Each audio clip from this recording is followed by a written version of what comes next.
Magistral sera donc cette pleine lune qui va avoir lieu le 13 avril prochain, donc dans peu de jours, à 4h22 pour nous à La Réunion, 1h22 pour la métropole et la majeure partie de l'Europe.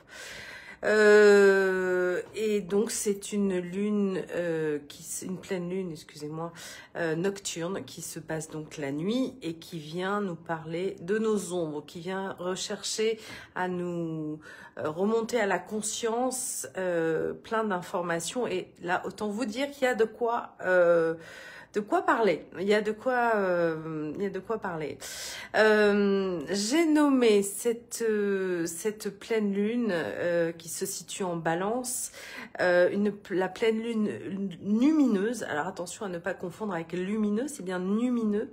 Lumineux, c'est un terme utilisé par Carl Jung qui parlait à la fois d'un phénomène qui était entre le divin et la terreur, quelque chose de mystérieux qui se manifestait et qui était à la fois empreint de cet inexpliqué, ce mystère sacré, et en même temps un moment de terreur. Et je trouve que le terme est bien choisi pour parler de cette pleine lune. J'ai aussi parlé de catharsis, parce qu'en effet, il s'agit aussi, à travers cette pleine lune, de faire cette libération des passions propres attachées à Aristote, propre à Aristote, qui nous parlait justement de libérer ces passions en nous. Et donc, on est vraiment dans un moment très particulier pour cette première pleine lune de l'année zodiacale.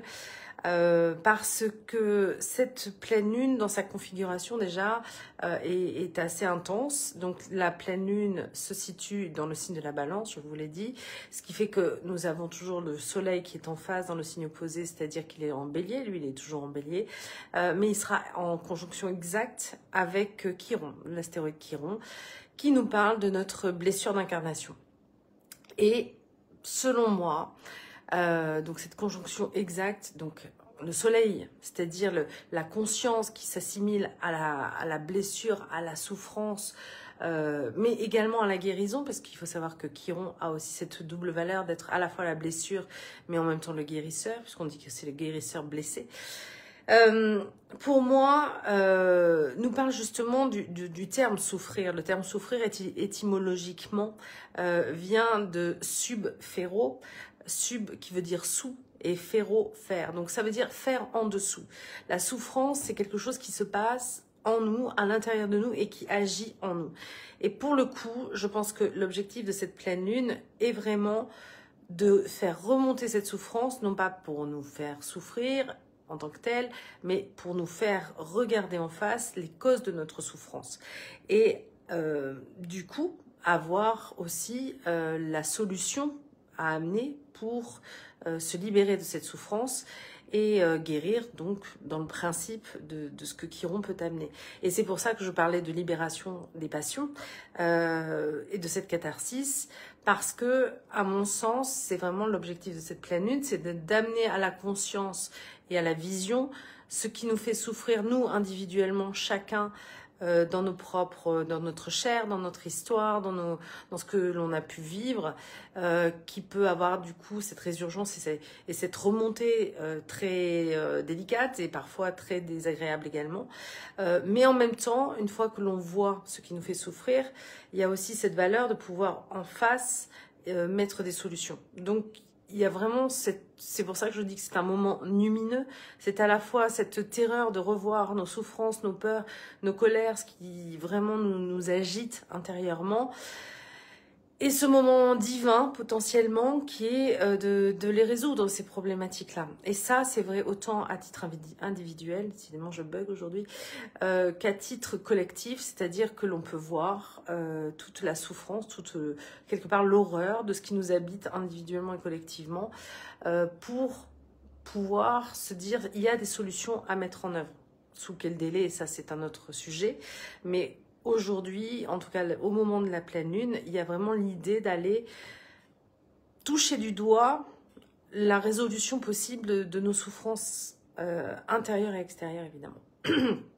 Donc, ce qui me fait dire ça, c'est que on a vraiment tout un package là en ce moment de planètes, ce qu'on appelle un stellium, entre le poisson et le bélier, et jusqu'à cette pleine lune, la seule planète qui sera encore rétrograde, ce sera Vénus, qui est la maîtresse de cette pleine lune, puisque elle est la maîtresse de la balance.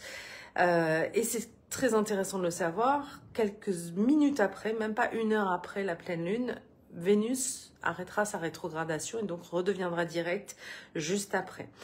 Alors, on a une Vénus collée, enfin toujours collée et conjointe avec Saturne, donc toujours dans cette incapacité de pouvoir prendre ses plaisirs en main, pouvoir accéder à cette notion d'amour terrestre, puisque Vénus reste de l'amour terrestre, et ce plaisir, cette jouissance, Saturne, quelque part, est toujours là pour rectifier, redresser, mettre des règles, etc. Or, Vénus n'est pas dans cette vision de profiter avec des règles. Donc c'est vrai que c'est complexe pour elle. En plus, elle est dans un signe du poisson à ce moment-là. Donc elle peut avoir quelque part un accès total à sa notion de plaisir. Et pourtant, Saturne, quelque part, la redresse.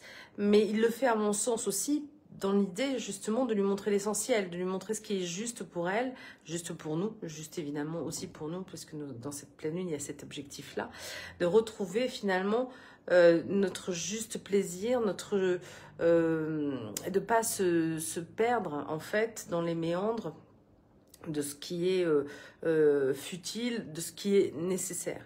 Ça c'est vraiment le moment important de ce qui suivra juste après donc cette pleine lune.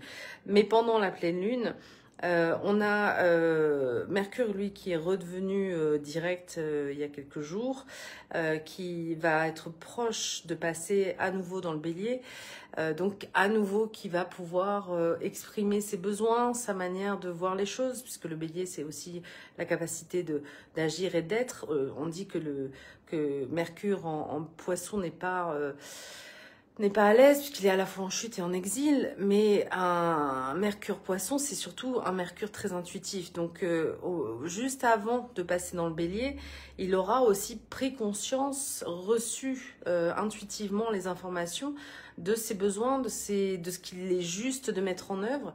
Donc, au moment du passage en bélier, il va avoir aussi la possibilité de pouvoir agir en conséquence en fait. Et donc c'est aussi cette valeur-là qui va suivre dans les jours qui vont suivre la pleine lune, de pouvoir mettre en œuvre progressivement les préceptes et les compétences et les connaissances qu'il a pour agir pour son bien-être, et bien sûr le nôtre évidemment, puisque nous sommes tous en résonance.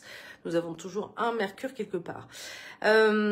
Neptune est passé il y a quelque temps déjà dans le signe du bélier, donc lui il continue sa très lente progression, puisque ce sont des planètes lentes, que ce soit Neptune, Uranus ou Pluton, on dit que ce sont des planètes lentes, donc elles vont progressivement avancer très doucement.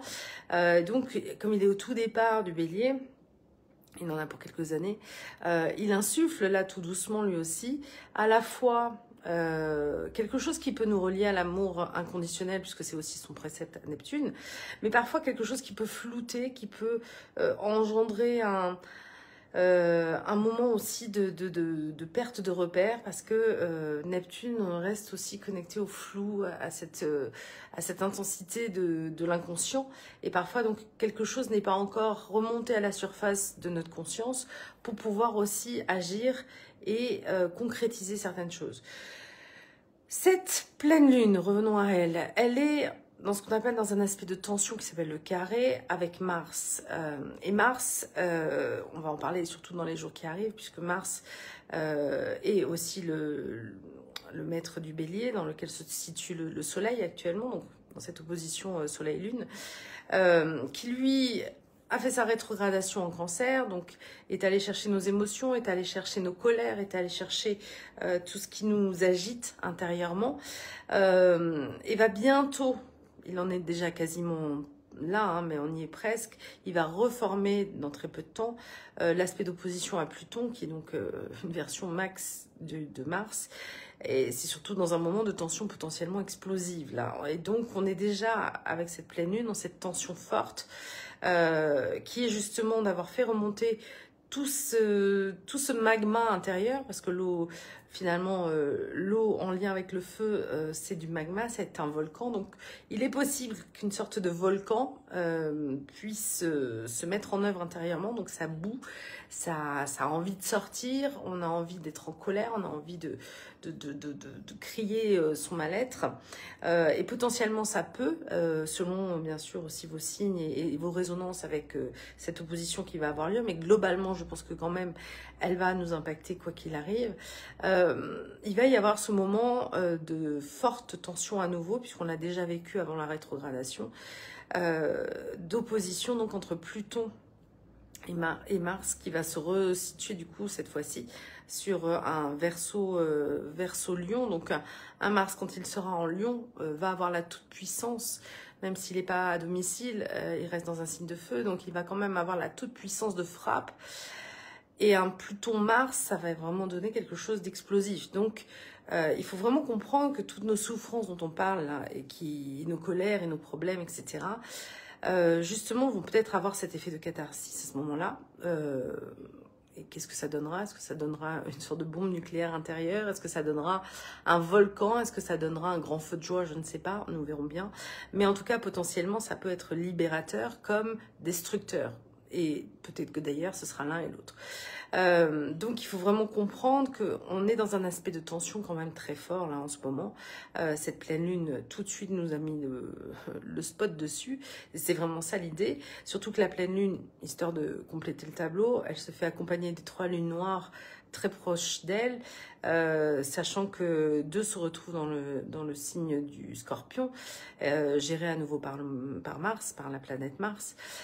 Donc, il y en a une, la corrigée, qui est à côté d'elle et qui, quelque part, aussi teinte cette pleine lune. C'est-à-dire que cette pleine lune vient nous parler quand même de nos ombres, de nos problèmes, de notre karma, puisqu'on est à nouveau dans quelque chose qui peut être une résurgence aussi d'un passé non connu et qui, ensuite, est très, très proche, que ce soit la lune noire vraie ou moyenne, de lune noire qui se situe donc dans le signe du Scorpion.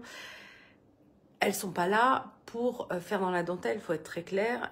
On est là pour sortir le pu. Là, on est dans la putréfaction, dans ce qui est moche, dans ce qui est laid, dans ce qui sont pas bons, et ça va ressortir. C'est-à-dire qu'on a besoin, évidemment, si une plaie est infectée, de sortir le pu pour pouvoir ensuite guérir. On est dans cette espèce d'idée-là. Donc vous comprenez que si vous n'êtes pas très à l'aise là en ce moment, si vous vous sentez en colère, fatigué, énervé, etc., bah, évidemment tout ça peut aussi avoir un impact sur vous, sur votre vie. Si vous êtes touché par Mars comme planète en tant que Bélier, en tant que Scorpion, vous pouvez également vous sentir très en tension. Selon les aspects bien sûr de cette pleine lune, il peut y avoir aussi bien sûr des choses qui vous impactent.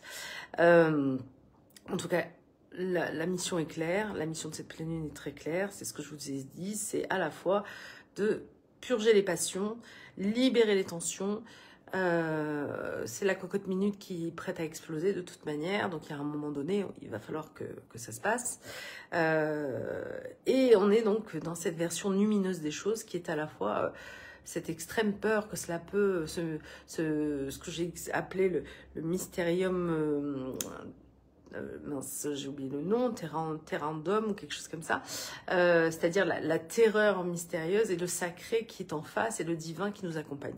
Donc on est vraiment dans un moment charnière au tout début de cette année zodiacale, dans quelque chose qui nous annonce à la fois une libération des tensions et en même temps une destruction potentielle de quelque chose.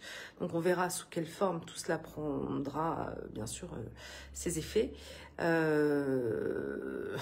J'aurais tendance à vous dire tous aux abris ou amusez-vous, libérez-vous, je ne sais pas. En tout cas, il y a peut-être un juste milieu entre les deux. Mais soyons conscients aussi de cet impact pour ne pas faire le jeu aussi de nos propres colères, de nos propres... ou tout simplement aussi de faire face à nos souffrances de ce qui sort pour enfin peut-être le regarder en face et nous permettre de ne plus être le jeu de ça aussi, puisque quand c'est enfoui, on ne peut pas le voir. Quand ça sort, au moins, on y fait face et on regarde les choses en face. Donc, il n'y a plus de potentiellement de capacité à se cacher derrière quelque chose, en tout cas. Donc, ancrez-vous, protégez-vous. Allez sur ma chaîne YouTube pour pouvoir faire les protocoles d'ancrage et de protection. Amenez de l'apaisement par la méditation si c'est nécessaire. Et je dirais aussi, peut-être, vivez vos émotions, parce que l'idée n'est pas forcément d'atténuer ça non plus.